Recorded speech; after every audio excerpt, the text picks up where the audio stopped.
In today's session, what we're going to be going over, just for everybody that's in this mastermind and that's a part of it, I want to go over what you can do for data in 2025. All right. Now, guys, data is literally the lifeline of what it is to be a real estate investor. That's the reality. Okay. So the thing is that data is very expensive. Well, it can be. It just depends on your budget and what it is that you're trying to do. Now, when it comes to data, you want to pull three tiers of data, especially moving into 2025. Now, this call is going to go into a lot of different ways. All right. And I'm going to be going over this data stuff, and then we're going to go over something that I did today in a one-on-one session.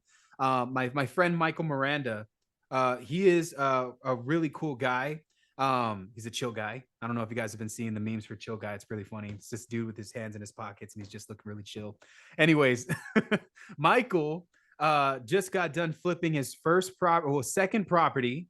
And first property he lost a lot of money. This time around, he made a lot of money. I don't know if you guys saw, but he made $30,000 on a flip utilizing stuff that he learned from this coaching program. So round of applause for my friend Michael Miranda for stepping up and being, as this group is only literally like 30 days, like I'd say 30 days old. Like I started this group in the middle of November, and then December, at the beginning of this month, I did a massive push toward the end of November, beginning of December. So I'd say that with the courses and everything and the structure of this whole freaking community that we have now, Michael's the first one to close a real estate deal out of all of you guys that are here, utilizing information that he learned from the community, from the group, and resources as well.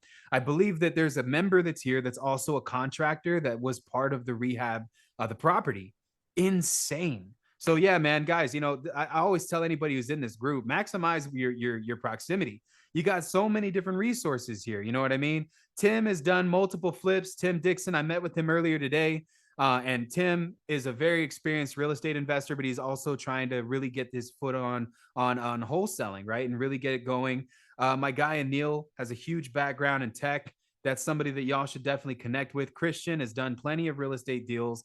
Kiara's the business credit, business funding gal. Like she's here. She can help you guys. And she just put her first property under contract. Round of applause for Kiara. Come on, man. Like that's what I like to see. All right.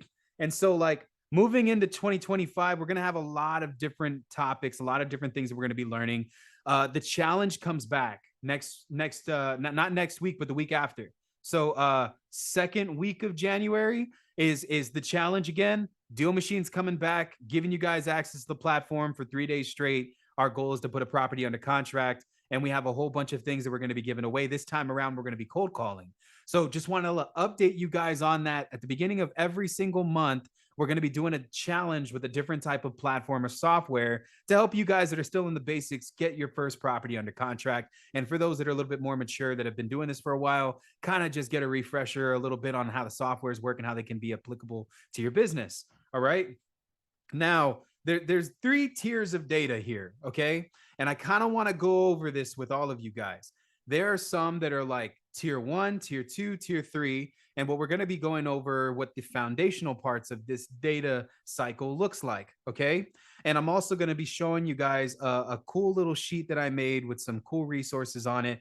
And just to give y'all like a blanket example of how you should be looking at how you're going to be pulling records in 2025. Okay. Because right now we're in the beginning of a new year. So at the beginning, the first quarter of the year, a lot of it is pulling leads for your business. And data is everything. If you just need to own it once. If you own it once, then the only thing that you have to do after this is refresh it over and over and over again. And so again, I'm just going to dive into this, guys, and we're going to go over it together. All right. Let me just pop in my little screen here. Well, actually, no, this isn't it. Let me share a whiteboard with y'all real fast. Where is the whiteboard at? Documents, and then a whiteboard. There we go. And I'm going to draw it out on this, and we're just going to kind of go over this together. So this is the whiteboard function. I'm going to use the classic version because I prefer the classic. The newest version kind of makes you, it's kind of stupid. I don't like the way it looks. But we're going to separate it into tiers here, okay? And so I'm just going to kind of like draw a couple of things here. We're going to call this tier 1. And then we're going to call this tier 2, how can I do this and make it look a little bit better? Okay, let's go back. Okay, we're going to call this foundational. And then we're going to call the second piece of this the stack on top. And then we're going to call the third piece of this the third part. And then we're going to just kind of mess with this a little bit. Okay. And so the first piece of data that we ever get, especially when it comes to the business, is what we call foundational data. And this is what it looks like. All right. If you're with me, let me know. Drop a 1 in the comments if you're listening. Tier 1 data is a lot of information at one time. All right. And let me kind of give you an example of what this looks like. There are 4 pieces of data that are the most expensive.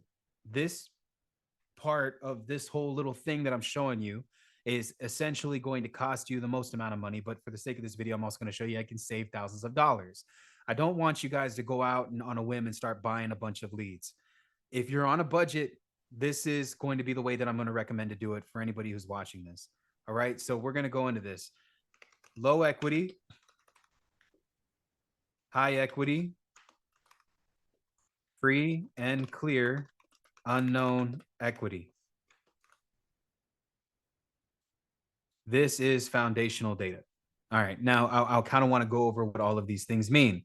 Okay. So for my people that are here, low equity, basically, if we were to bring it down, put it in a high site, like low equity means they don't have much equity in the home. Like they still have a lot of debt attached to house still. And it's typically between, I'll say, maybe 15 or we'll say 10 to 20% of the property paid off.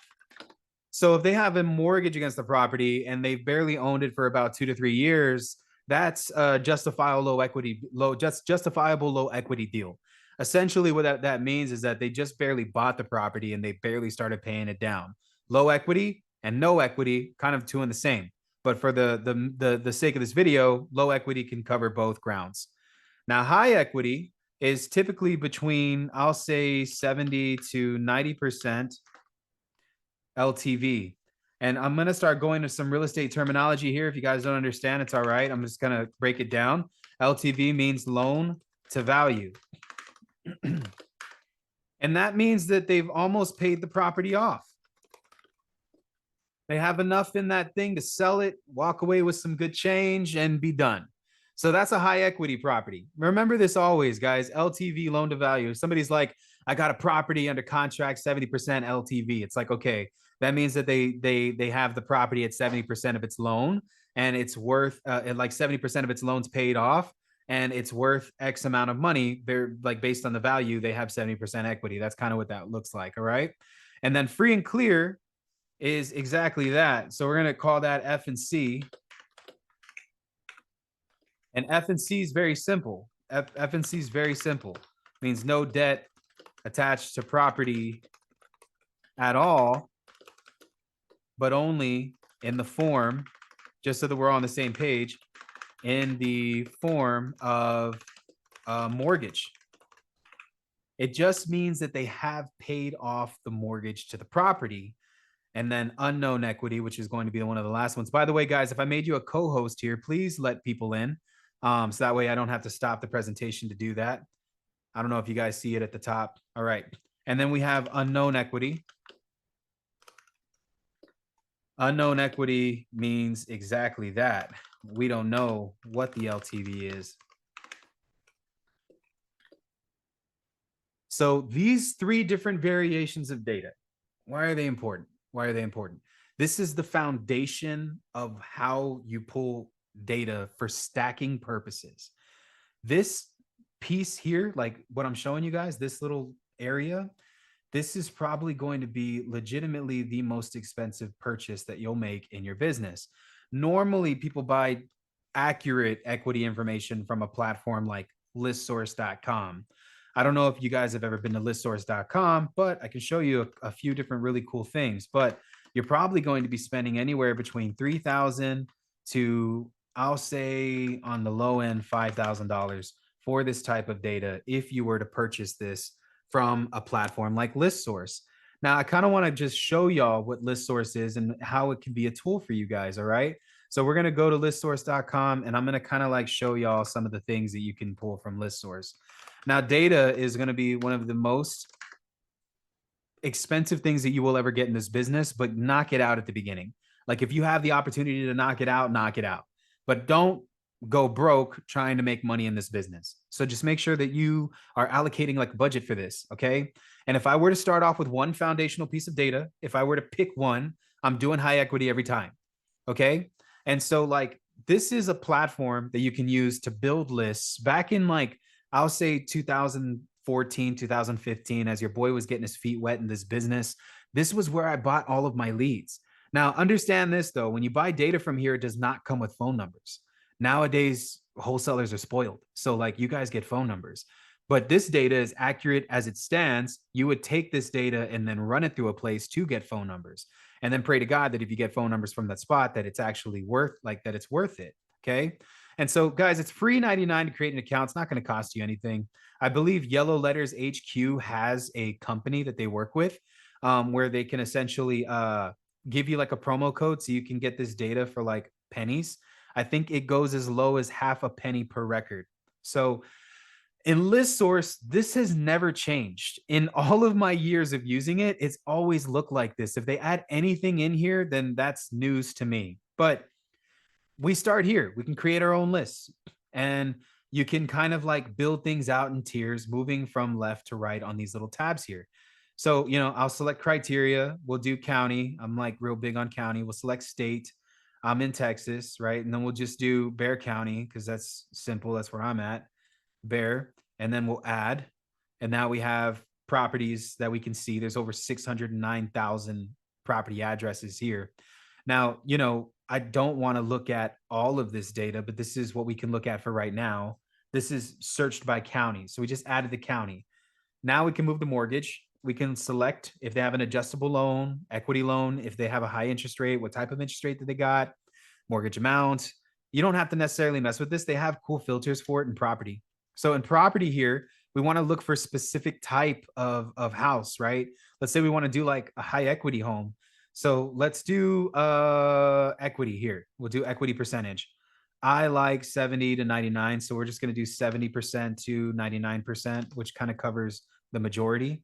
So we have 47,000 properties that have this amount of equity in them. What I just did for you guys was showcase a high equity list. Now I don't want to look at all of it. I kind of want to filter by some things, right? Let's look at property type. And I want, let's say, just single family homes. So then we'll do SFR, single family residential, add that, boom. And so we have 46,335 results. We can do demographics if we want. We can add, remove things. There's just so many things that you can do. We can click on foreclosure. We can see how many of these properties have high equity that are going into foreclosure now. And we'll just do recent added date. We'll say this month. And then we have 3 properties that are here. I would never trust this information over the county, but those are 3 houses that have high equity that essentially are going into foreclosure. And so now you have like a huge high equity list. This is 46,000 records, all single family homes. This is what you would just buy. Like you can niche this down as far as you'd like. There's so many cool little things that you can do. This is new. I've never heard of this. So I don't know what any of this is, but likelihood to apply for HELOC. That's a home equity line of credit. Purchase a mortgage, apply for refinancing, list their home for rent, list their home for sale. That's kind of cool. That's not what I've looked at before. What most people go after is a stack on top of the high equity list is they'll go ahead and they'll do like an absentee own deal. And so, these are properties that have high equity in them, but the owner doesn't live there. They either live out of state or in state. We can exclude the trust ones. So I don't care for trusts. Notice that number kind of dropped just a little bit. And then for corporate owned properties, I don't really have a preference for that. I'm okay if they're owned by LLCs. They still have high equity. Now, notice, guys, that this list, although that this is a high equity absentee owned list, that it's only 4,600 records, right? That doesn't necessarily constitute what I'm trying to explain in today's video. I'm niching down. What I'm doing right now is I'm just finding what I feel is affordable. But if I were to take away that absentee filter, right, and we just do no preference, this would be the foundational piece of data that I would grab first. Now, for some of y'all that are watching this, you might think like, why only single family? It's not even that. I'm just showing you guys that for the sake of this video. We can add quadplexes, we can add triplexes, we can add apartment complexes. You know, like guys, I mean, the freaking sky's the limit. You know what I'm saying? Come on in here and just have fun. Duplexes. Maybe I want to work on industrial. Maybe I want to say mess around with some land, vacant land, see how much of these properties have equity in land. So like I'm adding to it to kind of create my list. So that would be list number one. Now I want to show you guys what this looks like. We're going to do both mailing and property address complete because I like records. I like lots of them.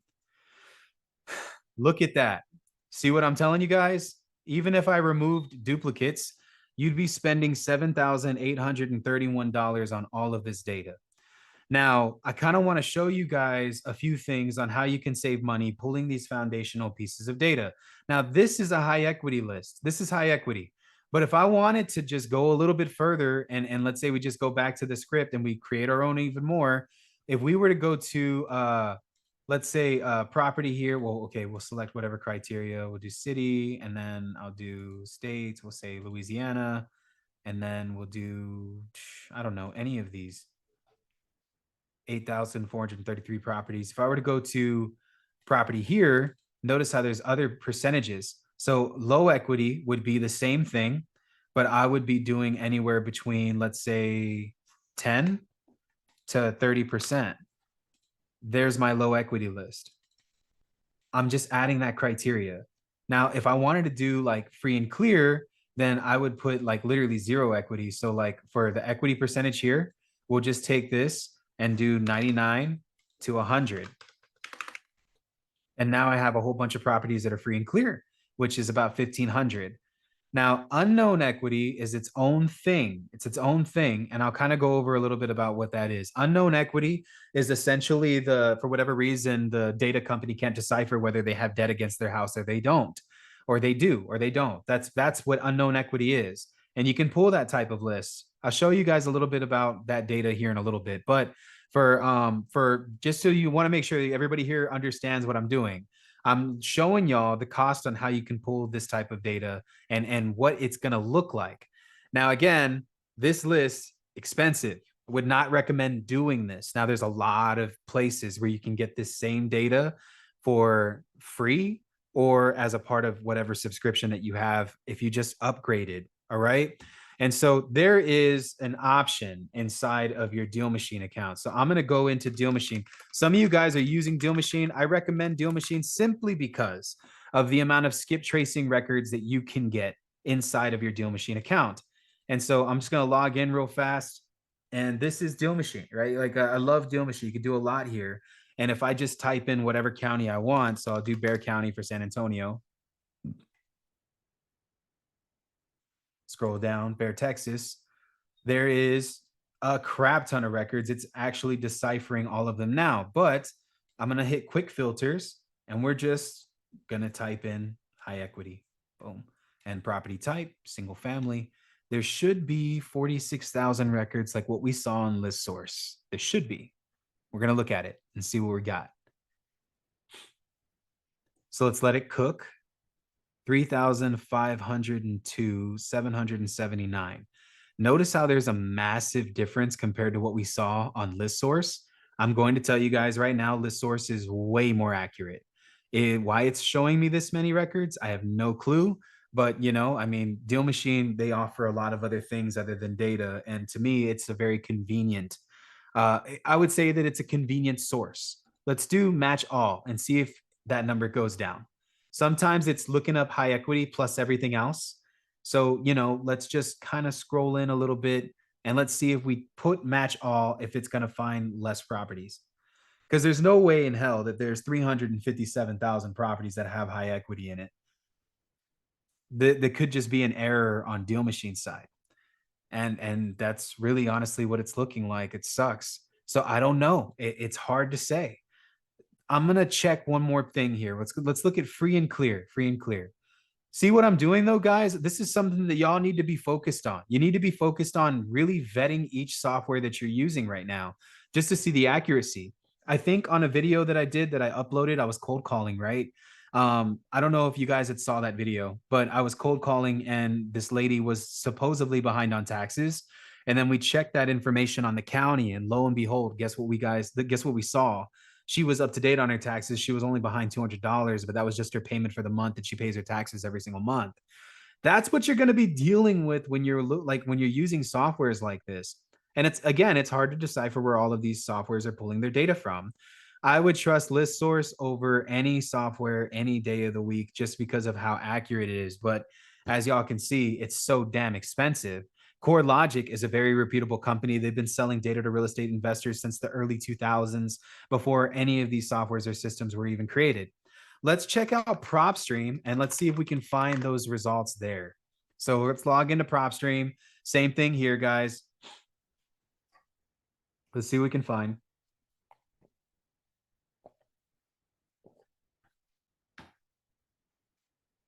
Sure. Now, my PropStream account has a bunch of data in it, so it takes a while to load. Man, this is going to be a call. I hope you guys are ready to chill with me for a minute because we're going to be going over this until I am satisfied. Because at this point, I am now doing this for myself. I mean, obviously, I'm showing you guys, but I'm also doing this for myself. This is PropStream. It's kind of similar, right? It's literally almost like the same thing. Now, I'm Quentin Flores, so I get all these softwares almost for free, and that's just the way the cookie crumbles. I've been branding and marketing and stuff for years. This is what we're looking at here. It says high equity. There's over 99,000 property records. Let's filter down. Let's filter down. Okay, so let's do it like this. I really want to look at high equity. So we're just going to do high equity for right now. So where are we at? Where are we at? We're going to do residential. And we want to do single family. I don't care for any of this other stuff. PropStream intelligence. This is honestly super cool. A lot of this is very new compared to what I've seen before.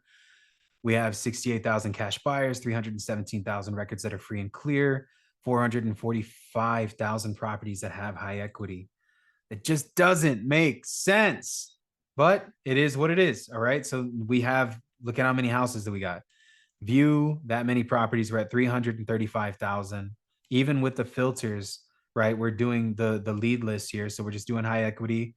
We're doing property details, just residential, right? That's kind of all we're doing. We can do this and see if it adds something else, but for high equity, man, that's a lot of leads, y'all. That's a lot of leads, unless I did something wrong on ListSource, and I kind of want to look at that. Let's take a look one more time. Let's go to listsource.com.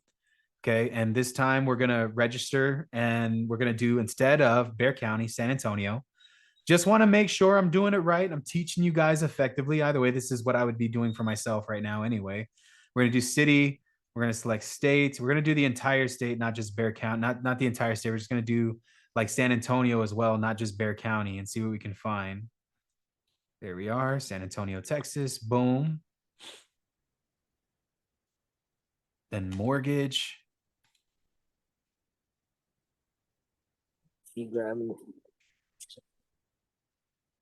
Loan to value.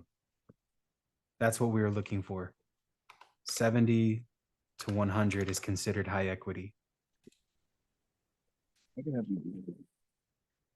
I wonder if maybe they're doing 50 to 100 and they're calling that high equity. Let's look at that.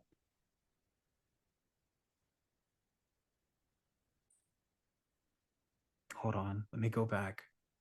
Where was that? Okay, create your own. Select criteria. Let's go back to city.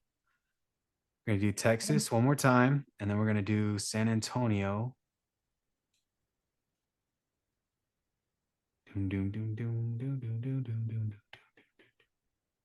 Boom, add that.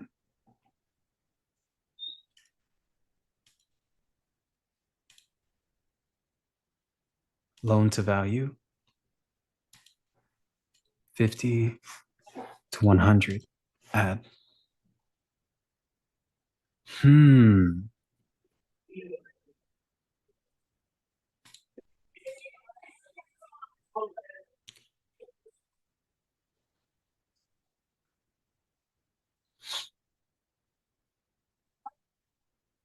You guys see what this is right here? I'm reading. Sorry, y'all. I should be talking. Combined loan to value, the relationship between all mortgages on a property and the estimated value based on our proprietary average market value, right? So they're looking at the AVM, which is average value on market. Original loan to value. Original loan to value represents the first position mortgage or loan as a percentage of the property's last sale price. So if the house sold, let's say 10 years ago, it's basing that value on that number there. And I chose 50 to 100 because I really wanted to see if there was anything else that was there that would essentially make this number larger. That just kind of goes to show you the accuracy. Now, again, I don't expect you guys to go and drop $15,000 on 168,000 leads. That's insane, but there is a way that you can get this data, maybe not as niche as you'd like, from these different softwares and systems. And so, guys, if you're on a budget and to me, you don't want to spend that amount of money for that amount of data, the data would be accurate, and accuracy in data is everything. Niche down, always niche down. So if you're watching this from a standpoint of like my marketing budget's less than $1,000 a month, niche down. Stack your leads together within the platform and utilize the stacks that it gives you. And then I promise you, you'll get a deal doing it that way.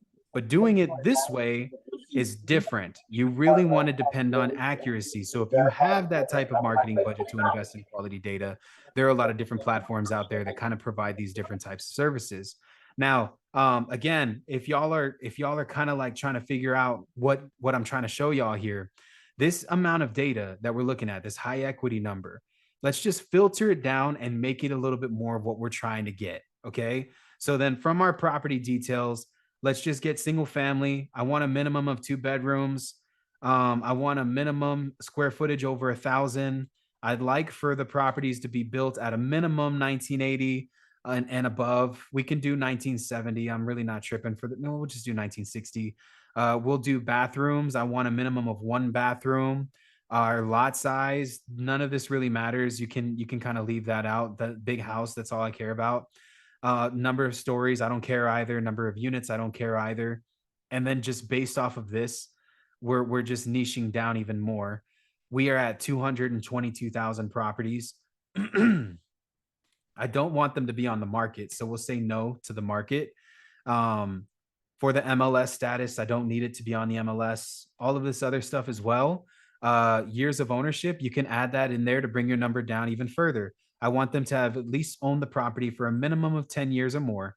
And let's say our owner type, we don't care. We want it to be an individual for this one since we're niching down a little bit. And then we have our absentee owner location. We can do out of state, local, out of county, whatever we like. And also keep in mind, guys, the reason that ListSource is probably more accurate right now is because we're in Texas. And so like I'm showing you guys Texas. Texas is what you call a non-disclosure state. And again, if you just kind of go into Google and then type this in, you go to non-disclosure states, there will be a list of them for you here. All of these houses, Wyoming, North Dakota, Missouri, Kansas, Idaho, Mississippi, New Mexico, Utah, Montana, Louisiana, Alaska, I am sorry, but your data sources will never be that accurate because these places don't disclose property information accurately. And so PropStream, the reason why that number is so high is because they probably don't have access to the accurate data that's here, which is why I always teach that if you're trying to be successful and you're in any of these markets here, pulling your data from the county is going to give you an edge on your competition because the majority of your competition is buying data that is outdated. And I'm showing you guys this. Like ListSource is accurate because they have the licenses to redistribute data in non-disclosure states. You're going to spend the money though. That's what sucks. All right. Now, for you guys that are like, in different areas, let's say you're in New Jersey, let's say you're watching this, you're from like Ohio or even like North Carolina, guys, like look at this. If you're not on here, PropStream, Deal Machine are going to be super accurate. That's just the reality because all of your information is public. You see, when a house sells in Texas, you won't know what it's sold for unless you have access to the MLS. You won't know. You won't even know what it sold for when it was bought. So like in your area, like Anil, like where you're from, right? I know you're in like near you, New York, right? You're in Jersey. If you go to the appraisal district right now and you look up the address to the building that you live in, you'll see how much money that property was bought for. It's public information. That's not on ours. If I show you guys what it looks like just real fast, let me just give y'all a proof of concept real quick. Um, if we go to any address here and you look up any property, right? Let's say I don't know, let's do 5103 Cinderella.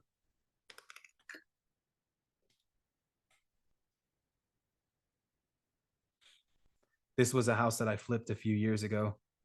That's my LLC. I'm just showing y'all that I know my shit and I'm actually flipping houses. Infinity Gauntlet LLC, y'all.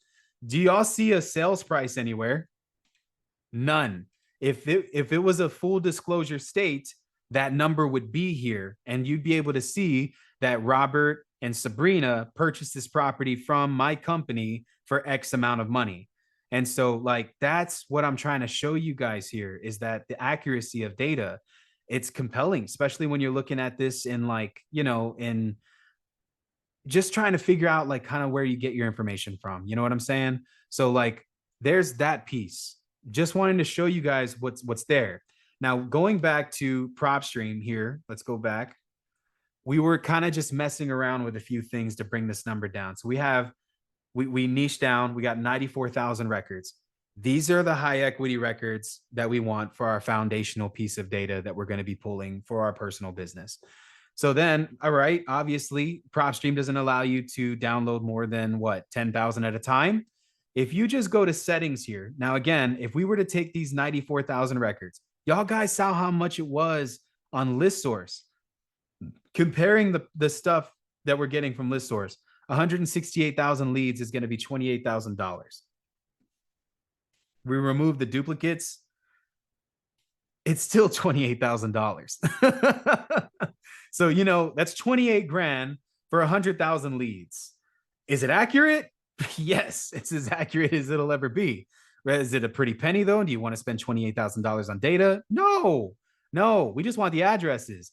I'd rather spend $28,000 on data on marketing than on data because I know on marketing I'll get my ROI. And so let's go back to the resource and PropStream, right? Go to settings here, okay? And then there is a plan that you can select on add-on services. You can increase this limit, increase save and import limit. You can go up as far as you'd like, y'all. You can go up additional records. You can export. Let's say the quantity that I need to export is 200,000. It'll give me a price point for however many additional exports you can get. Now, guys, you can even increase your save and export limit billed monthly. I have 25,000. You can go all the way up to 100,000. And for $597 a month, you can get 100,000 skip trace records. Are you guys seeing what I'm seeing here? Isn't that crazy? $597, and I can pull all of the data that I need within 3 months. That's on PropStream. And so, guys, a lot of times when we're starting out in the business, we really just break the bank and we don't have to. I can't tell you how many people that I've worked with in the past that tried to pull these foundational pieces of data that ended up going broke doing that. You know what I'm saying? Because they spent all their money on data that just doesn't necessarily do it. And so like I'm gonna go back to the whiteboard real fast because I want to show y'all what we were doing here. Let's see. I hope the whiteboard is still there and I didn't delete it by accident. Oh my God, your boy deleted it. Okay, hold on. Let me go back. Okay, documents, whiteboard. And then I had the old whiteboard. Where did it go? Wow. Okay, so all good. Screw the whiteboard. First piece, we had it tiered out. Low equity, high equity, free and clear, unknown equity. Those are the four. If you pull all of those pieces of data, Those are all the foundation. This is so that you own it. Okay. Eventually, you want to get yourself to a point where you own this data. And then all we're going to do every quarter, every year, sometimes biannually, sometimes weekly, sometimes monthly, is pull the same records from the same sources over and over again. What are we looking for? We're looking for anomalies. We're looking for something that changes, variable change. It's important and people don't account for it. So I want to show you guys what variable change is and why it's important. We're going to do this in the form of a movie here, okay? And again, this is part of a crazy cheat code, to be honest, and this is insane. But we're going to call this the data pulling mastermind because we're going to go over this together anyway. This is a theory from Isaac Newton, I believe, Newton's law, and it's called change, which is fun. It's called something, I forgot. I'm going to show you guys. It's from one of my favorite movies, and we're going to watch this together. 21 goat scene. Check this, you guys, that because that equation is so powerful. And this is why we pull data consistently. Okay. And now I'm going to go over the second tier of data. Second tier of data isn't necessarily a reason that someone wants to sell, but it's a variable and it's in the form of all kinds of different forms of data. And I'm going to kind of break this down so that we can understand what this looks like. All right. And so I'm going to have to pull up this board since we're doing this anyway. And let's see if we can get this thing to work. If anything, I'll draw it. It's just some of you guys are on your phone and you're trying to look at your screen and it'll mess up the presentation. It sucks. But you know, everybody here can see this, right? Everybody can see this. Okay, so I'm gonna draw again. That's what I'm saying. I don't know if you guys can see that. It says there are other people that are here that are drawing stuff. If you guys are here, don't touch anything, please. I have to erase it. Now, again, we went through tier one, right, which was high equity, low equity, free and clear, and the last one was unknown equity. These are not reasons that anybody would want to sell. None. I don't know how to disable you guys even being able to write on it, but here we are. Let's see. How do I get rid of that?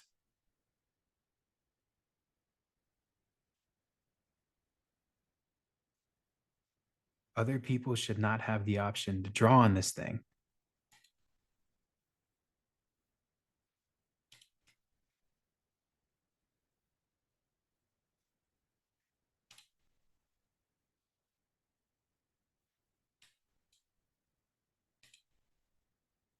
I will delete that, and then this part will delete too.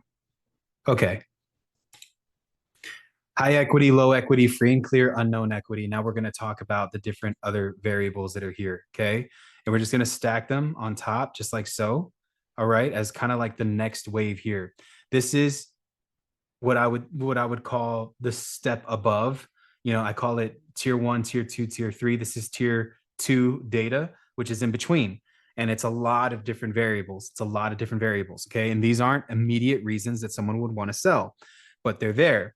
And let me just pull it up real fast because I have this as well on a sheet.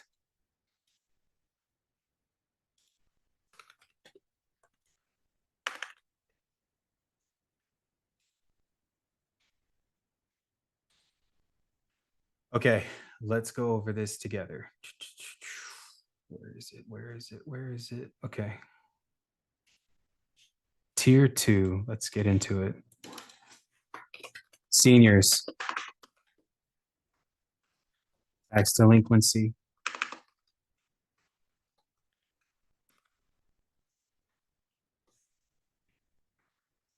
Recent arrests. Water shut off. Vacant.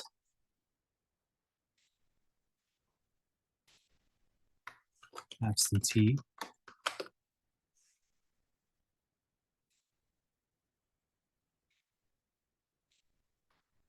Tired landlord.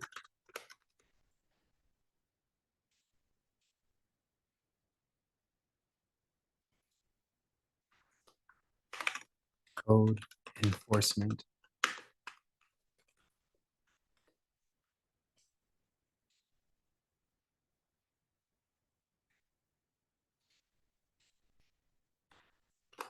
Active military.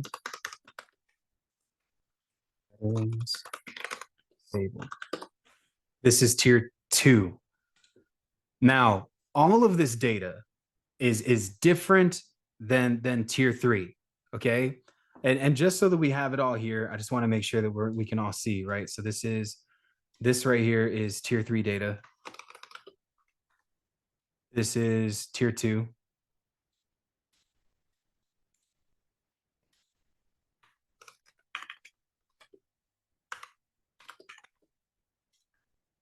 And each one literally like eats into the other, y'all. Like I would say that if you were to kind of like combine each of these, you would essentially create the stack. All right. And this is just me kind of like showing you guys what this looks like so that y'all get an idea on how you can implement it into your business. Because again, tier 1 and tier 3 are two entirely different things. Tier 2 data is essentially where you're going to go in and you're going to pull a bunch of different variables that are not necessarily a reason that someone needs to sell, but they are there. These are variables to look at. Okay. And so again, seniors, very simple, over the age of 65. Tax delinquency means that they haven't paid taxes in 2 years or more. Recent arrest means that they were arrested at an address. Water shut off means that there's no water or flow of water going into the property. Vacant is typically, it's hard to decipher whether a property is vacant. It normally comes in the form of like a USPS thing. So like USPS has like a system here where essentially you can literally get this list from them and it's public information on non-deliverable addresses. Non-deliverable addresses. So vacant list for us as real estate investors, we think that they're properties that are vacant. They're just properties where somebody sent over a letter. Kiara, if you could stop drawing on the thing, that'd be really awesome.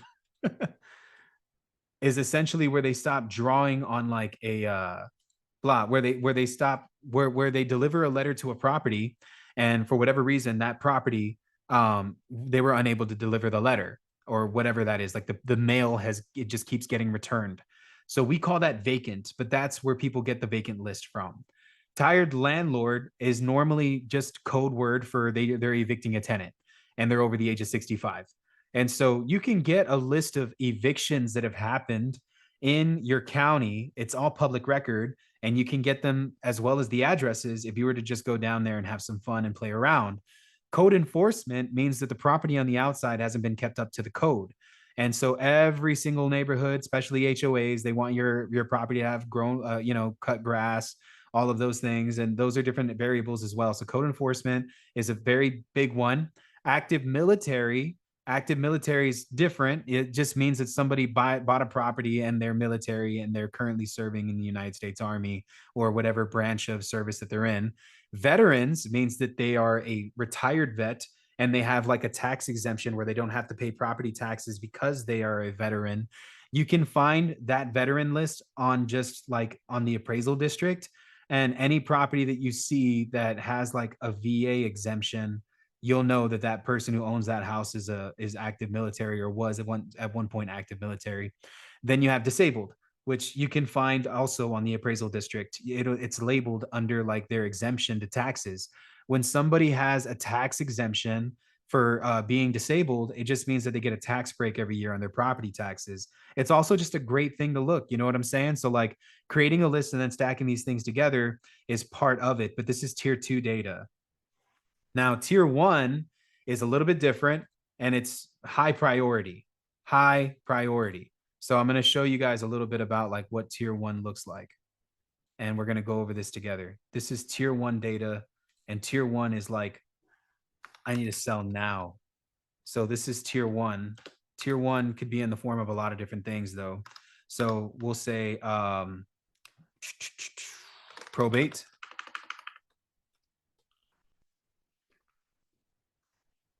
pre-foreclosure. What's another one? What's another one? Liens, judgments, What else? Let me take a look.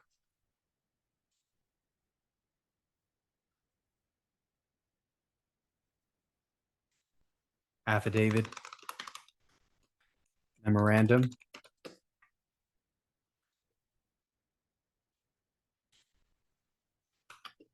list pendant.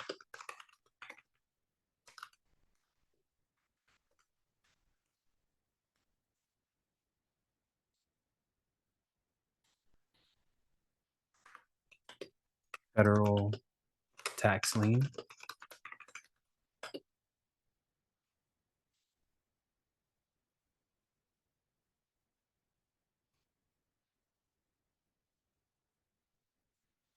I'd say that's it for right now. I'll add on to it later. So these are tier one reasons that someone would want to sell their property. Okay. Probate, meaning the individual who just bought the property died. Pre foreclosure, they're losing their house within the next month. Liens are debts that are just associated with the address. There's a lot of them. I mean, a lien can be multiple different types of liens: landlord lien, mechanics lien, judgment lien. A judgment is like an active lawsuit where the property, well, not active, but it is a lawsuit where the individual lost and they're in default, so the judgment's hanging over their credit. That's a very big one. So like judgment is another reason that would somebody would want to sell their house, to settle the judgment, get themselves out of a financial situation. A lot of times, guys, a judgment can stop you from getting even an apartment or even a job because it lingers on your credit for so long. Affidavits are essentially pre-probate, so affidavit of heirship, an heirship that has been transferred or property has been transferred from a deceased owner to a new owner. Memorandum are also affidavits. Sometimes you can get both results searching both. List pendant is an active lawsuit that is currently associated with the property, and typically with probate, you get a lot of list pendants where one heir sues the other heir, or there's some type of fraudulent thing that's happening with the real estate. Then there's a federal tax lien, which is debt with the IRS. So federal tax lien is another different type of debt. It's not tax delinquency. When I say tax delinquency, a lot of people, they think, oh, okay, well, just like taxes that have been paid. No, tax delinquency are like non-property payments, non-tax payments for real estate property.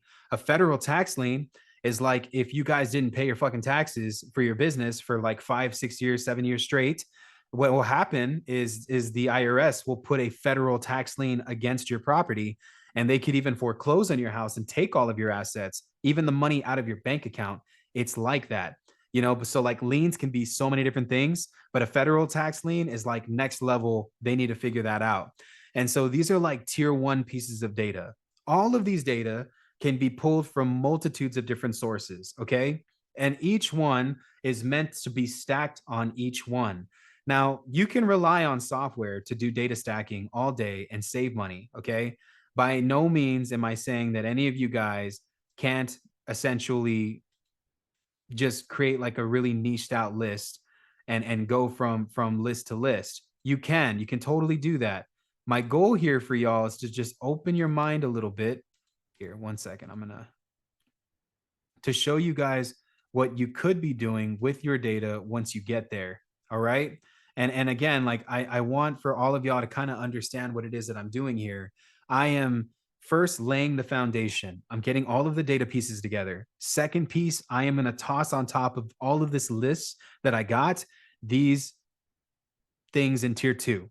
I'm going to put all of them on top of my tier three data. Once I'm done with tier two, then I'll stack tier one on top of it and niche down even further.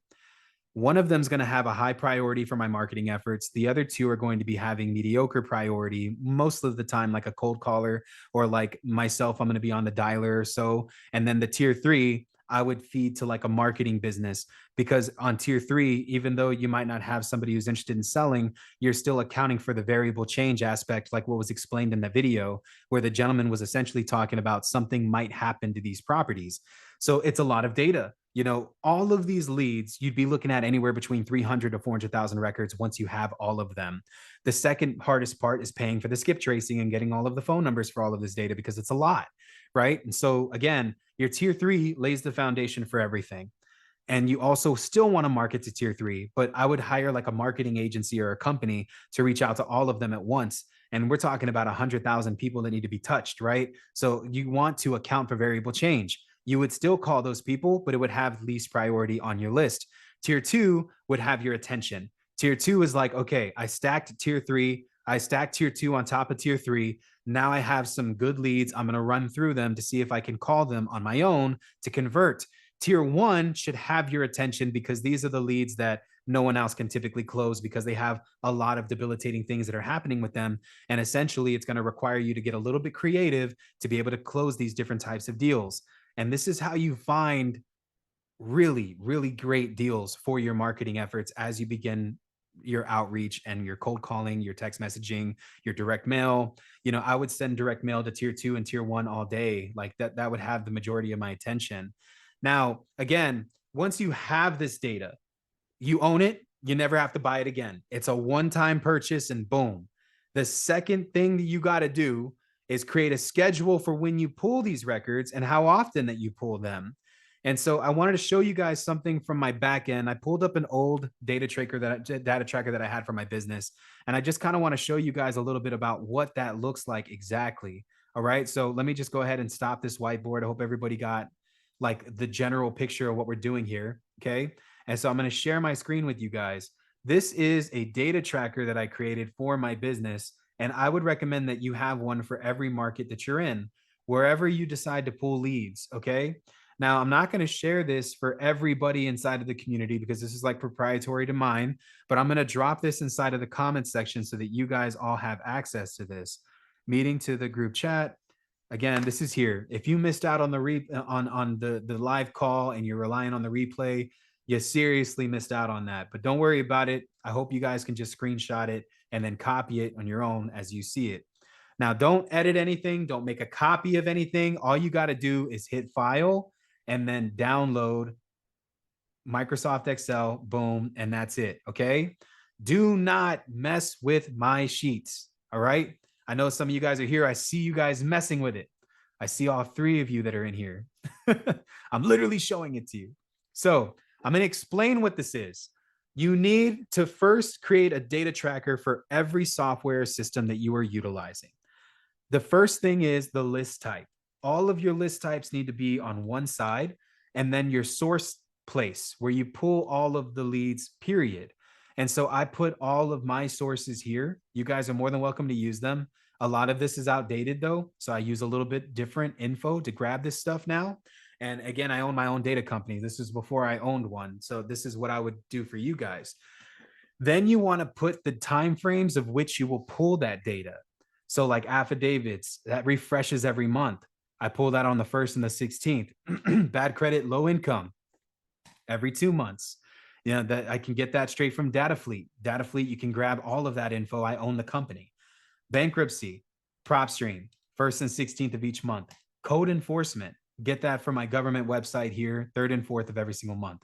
It's typically about 200 to 300 addresses.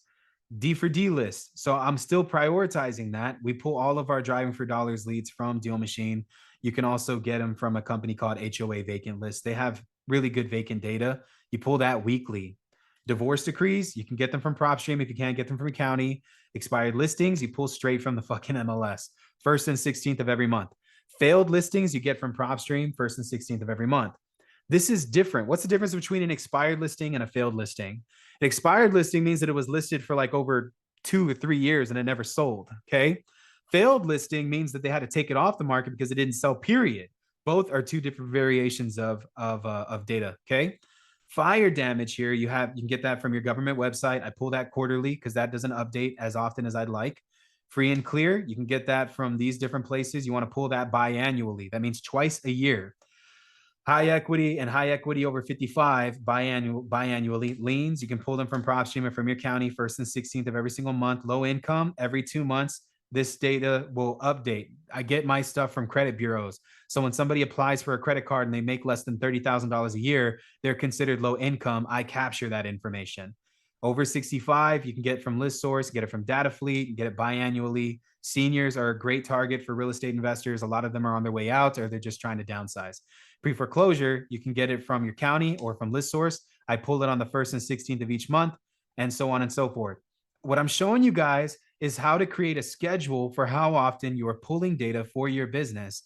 Then you want to make sure that you source the pool where you pulled it, the number of leads that was there, account for it, the date that you pulled the data, boom, and then where you put the data. I'm going to go and have the CEO talk about this. So I'll be contacting my friend Tyler with REI Sift to show you guys some of the cool stuff that he has inside of his data stacking softwares, what I use as well. I don't know if you guys have ever heard of REI Sift, but it's a great company. I don't think that anybody here, maybe a couple of you, are ready for something like that, but a CRM comes after you start getting volume in your business. I'm not saying that you should start from CRM. We both have different opinions. Tyler, the owner of the company, will always say start from a CRM. He owns a CRM, and that's the way he thinks.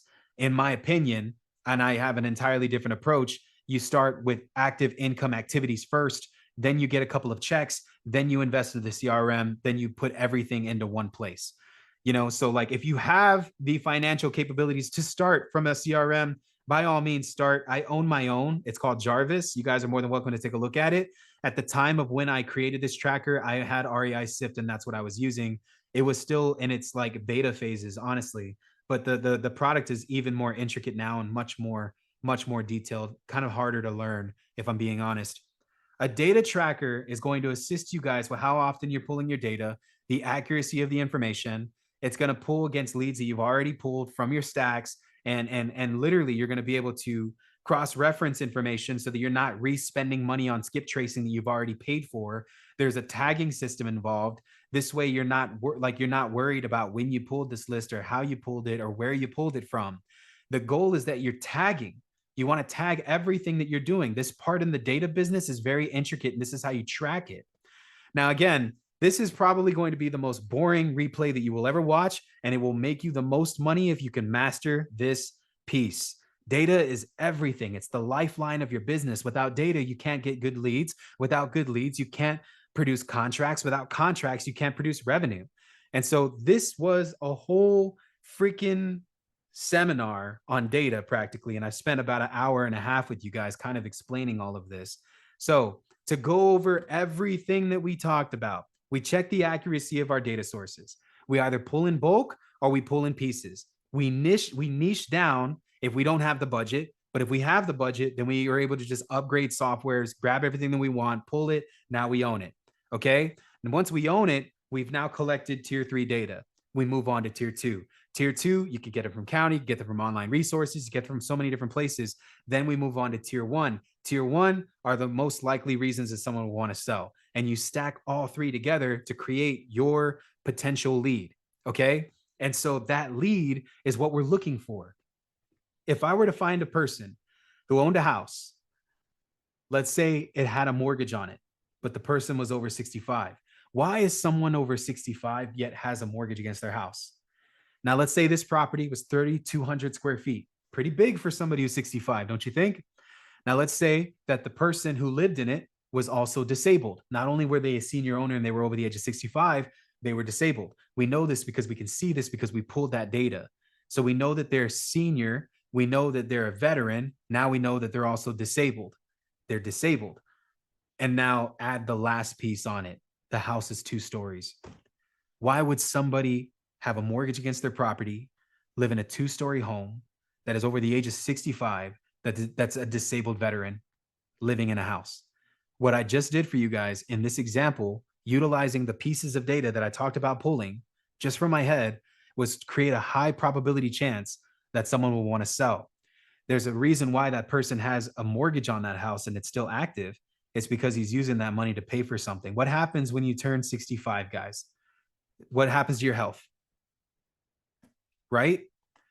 So thinking about all of this, you put that into perspective and you create your lead. But yeah, the info for individuals that are disabled, you would just get like a data scraper and pull that information straight from the county. And so like if I get a list, I want to cross-reference that data with people that are disabled. You can get a disabled list straight from the county. It'll be on the exemption. So like if somebody's listed as a disabled homeowner, they want to put the disability exemption against their taxes so they don't have to pay so much in property taxes. That information is located on the property address on the appraisal district. you're going to find a lot of those guys that have the disabled exemption are over the age of 65, 9 times out of 10. There's like a very small percentage of people that aren't, that have that. But yeah, guys, this was the whole session on data. If y'all got value on this, drop a fire emoji in the comment section, because I think going into 2025, that's kind of what I'm looking at. I'm looking at my leads. I'm looking at my data. I'm looking at how I'm pulling them. I'm trying to create different types of niche down leads that will be converting, high converting, especially because next year I'm doing it from nothing. So if I'm going to do it from nothing, then I'm going to do it, and I'm going to figure out how to do it right. You know what I'm saying? I'm going to make sure that I got all the data pieces together, that I'm looking at the right pieces of information, and that it's accurate and that it's there. So I'll go ahead and I'll pause the recording.